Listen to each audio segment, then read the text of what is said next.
Di sini kita diperlihatkan oleh para penjahat yang mau menguburkan Bu Tutut.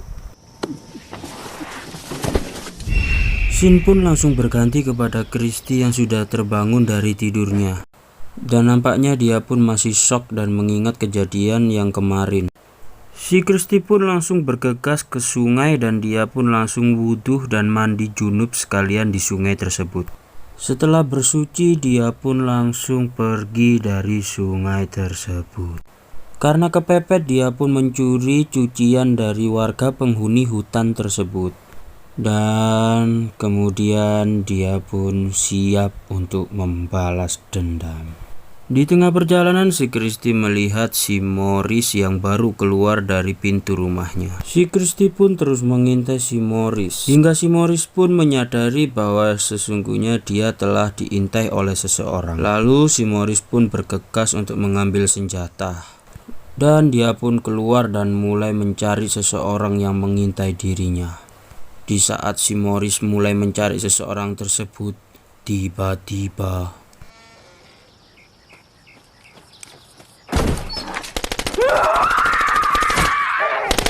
menancaplah sebuah celurit di punggung si Morris, dan ini semua ternyata ulah dari si Christy. Si Morris pun yang sekarat, dia hanya bisa mangap. Saat merasa si Morris sudah tewas, si Christy pun langsung pergi meninggalkan tempat ini. Dan di saat mau pergi, tiba-tiba si Morris pun terbangun. Inilah yang terjadi. Si Morris pun is dead. Dan si Christy pun pergi membawa bom kar milik si Morris.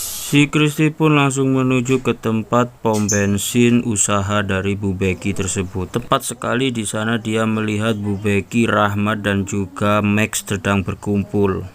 Dan si Bu Becky pun menyuruh kedua anak buahnya tersebut untuk mencari si Christy di hutan. Dan mereka pun langsung OTW hutan untuk mencari si Christy. Dan mereka berdua pun sedang berada di perjalanan dan sempat kaget karena melihat ada mobil dari si Morris yang terparkir tepat di hutan. Si Max pun langsung menyuruh si Rahmat untuk mengecek mobil tersebut apakah ada Morris di dalam mobil tersebut, dan si Rahmat pun menyuruh Max untuk tetap di mobil.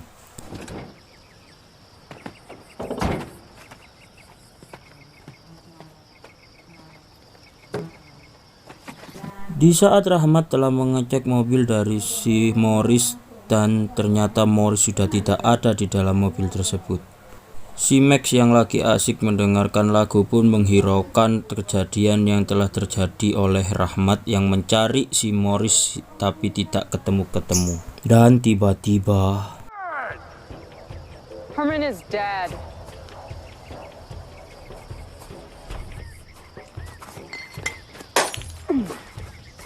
si Rahmat yang kaget karena melihat Christy sudah berada tepat di belakang dia, dia pun langsung mengambil botol vodka di bawah dia. Tetapi sayang karena si Christy sudah mempunyai pistol yang dibeli dari pasar malam semalam. Lalu si Christy menodongkan pistol tersebut dan menyuruh Rahmat untuk mencopot celananya. Si Rahmat pun menuruti apa yang diminta oleh si Christy karena dia takut ditembak. Dan dia pun langsung mencopot celananya tersebut.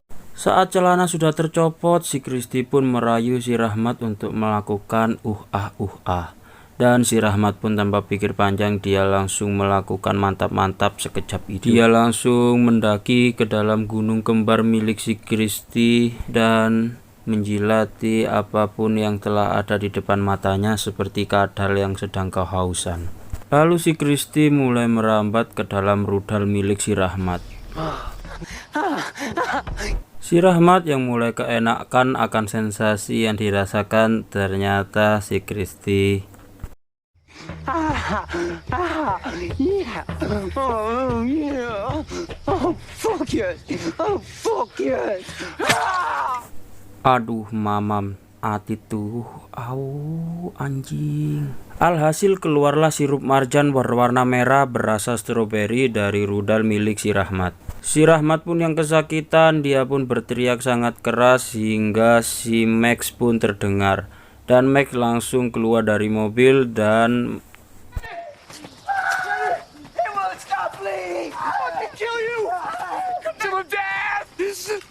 Mother's chains.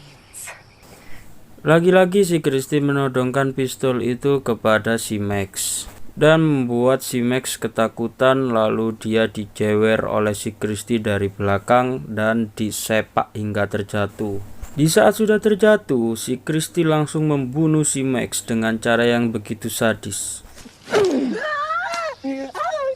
Dengan cara menembakkan pistol ke dalam pantat si Max hingga tembus ke tengkorak kepala depan. Tuh kan mamam tuh anjing. Gitu deh akibat memperkosa. Kena azab lo semua. Dirasa semua sudah tewas, si Christy pun pergi. Shin pun berpindah ke Bu Becky yang melihat mayat si Morris. Dia langsung pergi bergegas untuk mencari kedua rekannya, yaitu Rahmat dan Max, ke hutan. Dan sesampainya Bu Becky di hutan, dia pun langsung dikagetkan karena melihat kedua rekannya yang sudah tewas, yaitu Rahmat dan juga Max. Si Becky pun yang sudah mengetahui ini ulah siapa, dia pun langsung bergegas untuk mencari. Dan saat dia mencari, tiba-tiba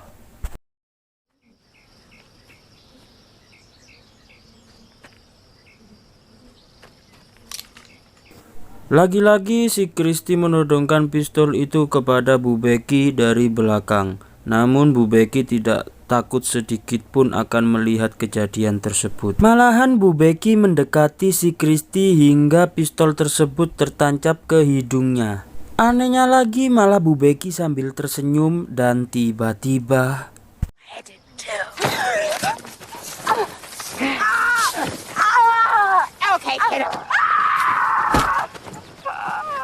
muncullah kedua kakek-kakek dan nenek-nenek yang waktu itu menolong Bu Tutut. Kakek nenek tersebut menghajar Bu Becky hingga babak belur. Ketika sedang asik, langsung si Christy pun mengambil air botol tersebut dan meminumnya juga. Setelah diminum dan sedikit mabuk, si Christy pun langsung Bu Becky pun is dead. Si Christy pun langsung mengambil tembak milik Bu Becky yang bernama Bedel Gotri. Lalu si Christy pun pergi meninggalkan Bu Becky. Scene kemudian berlanjut kepada kedua nenek kakek yang sedang menggonceng si Christy di dalam mobilnya tersebut. Dan mereka pun tiba di dalam kuburan, dan kuburan ini adalah kuburan yang waktu itu Bu Tutut juga diturunkan ke sini oleh kedua kakek-kakek dan nenek-nenek ini. Singkat cerita, ternyata kakek dan nenek ini menunjukkan kepada Christy makam ibunya. Ku menangis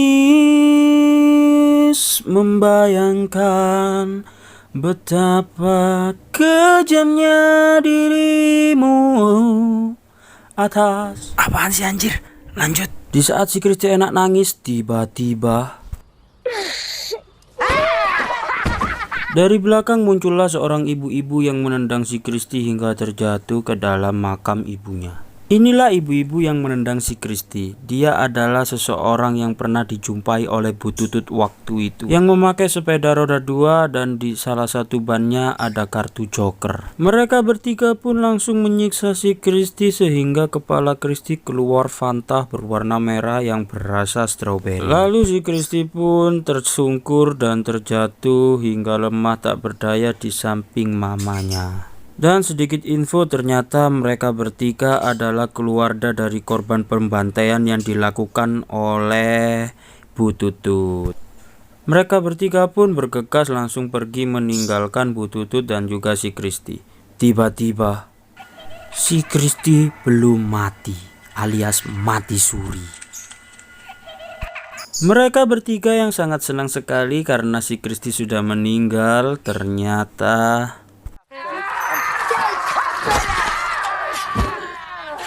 setelah mati suri, si Christy pun langsung membasmi ketiga orang tersebut.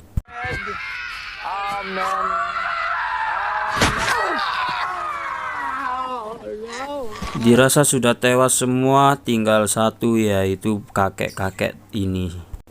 Si Kristi langsung menodongkan bedil gotri tersebut kepada si kakek-kakek tua itu. Tetapi si Kristi malah menyuruh si kakek untuk mengangkat jenazah dari ibunya. Si kakek pun mengiyakan permintaan dari si Kristi. Dia pun memindahkan dan mengangkat jenazah ibu dari si Kristi, lalu ditaruhnya ke dalam mobil miliknya. Dan si kakek pun mengasihkan mobil tersebut kepada Kristi. Lalu si kakek meminta kepada Kristi untuk menembak dirinya sekarang juga, dikarenakan si kakek tidak akan bisa mampu melewati hidup jika tanpa kekasihnya. Si Kristi pun langsung menodongkan pistol gotri tersebut ke dada si kakek, dan si kakek pun tewas seketika itu juga. Cerita pun tamat. Oke, pesan dan moral yang bisa kita ambil dari film ini adalah jangan pernah memperkosa anak orang, karena anak orang bisa garang. Menurut aku sih film ini gimana ya? Ya alurnya sih gak ribet-ribet amat kalau kita bisa memahaminya mulai awal. Tapi sayang, adegan mantap-mantapnya cuma sebentar saja. Iki ciwir. Oke para meseseres, terima kasih sudah menonton video ini, dan jangan lupa di subscribe, like, share, dan komen. Ya, kita sudah sampai di penghujung acara. Saya kru dari Badut TV 2 yaitu Jidut Walkusut mengundur diri, mengucapkan undur diri. Assalamualaikum warahmatullahi wabarakatuh. Thank you, bye bye.